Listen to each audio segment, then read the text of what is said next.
Ed Washington, Local 2004 President and YRS 2 staff at Newcastle County Detention Center. I've been making some clerical errors on the issues I've been talking about as far as the appropriate title for the place that I have an issue with and that the union members have serious issues with. Is Dscyf department and their Division of Human Resources department. For many years, they've been attacking people's federally protected rights. And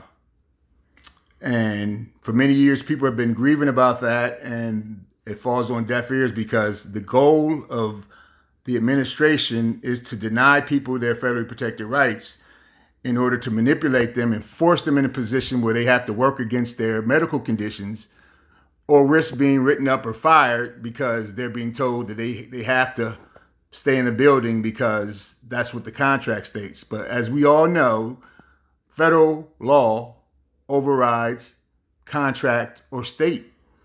And this is the thing that bothers our administration.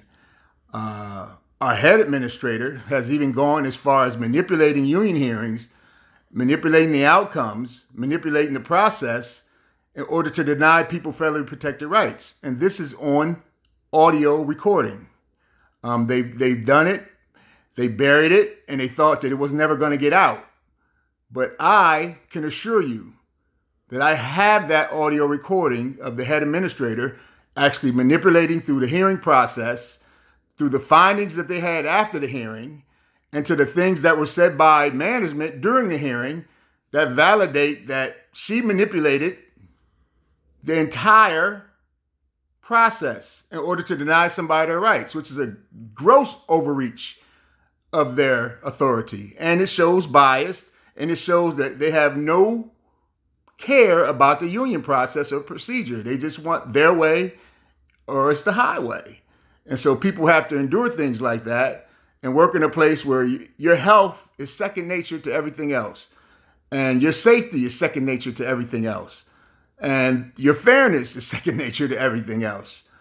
And when you have that going on campus with 4 or 5 buildings where you have staff that have the same contract and you manipulate these processes, you can imagine the atmosphere it causes.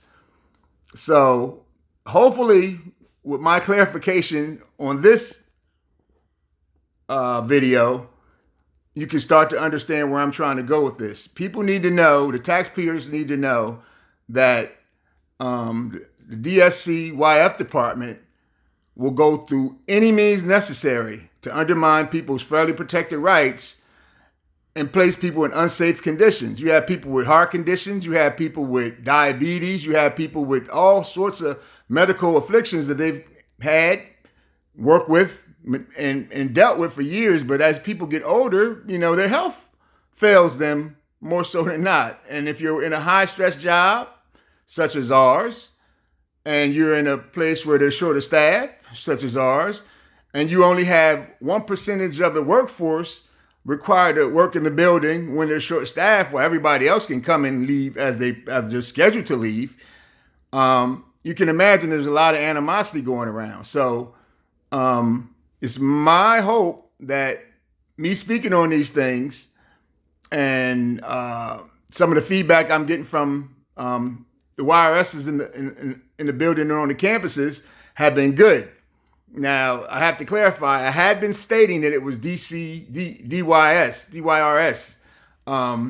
I had forgot that they changed the title, and it's now Dscyf.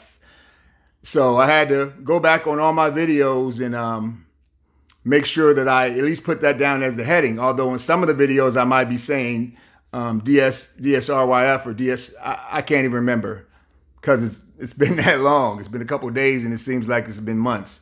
But the response from you guys is great. I wanted to come out there tomorrow, but I had some issues. So I have been by the campuses and spoke to people though. Hopefully that will continue. I've been getting some positive feedback. An issue they really are concerned about in my building particularly is people trying to become YRS3s, which is a pay raise. And I mean, I find it amazing that you can, as an administration, give people positions and make them part of the mode of operations. But for people who've worked through COVID, who've worked through riots, who worked through extreme staff shortages for years, they have to do a song and dance just to get a promotion that they deserve without going through all the paperwork that they go through, and then have some supervisors and some administrators ignore the process or don't do their part so that these people can get raises through progression of time being in the building. So, and that's still done apparently backwards. But hopefully, again, with me speaking on these things, with me showing up around the campus, with me peaceful protesting, we'll get all these things to come to light. We'll show how bad the situation really is and how someone needs to call for oversight into how they run that facility, because you'll never get anybody to stay for any long period of time going forward with people manipulating people's federally protected rights, manipulating the union process, and making basically people's only sole commitment to that building, regardless of family, regardless of health, and regardless of safety. So, again, there are more videos to come. I'm trying my best to find the things so we can go live, because I love to interact with people as I go live. But this will do for now. Again, hope to see you soon. Hope you see me. And God bless and good night.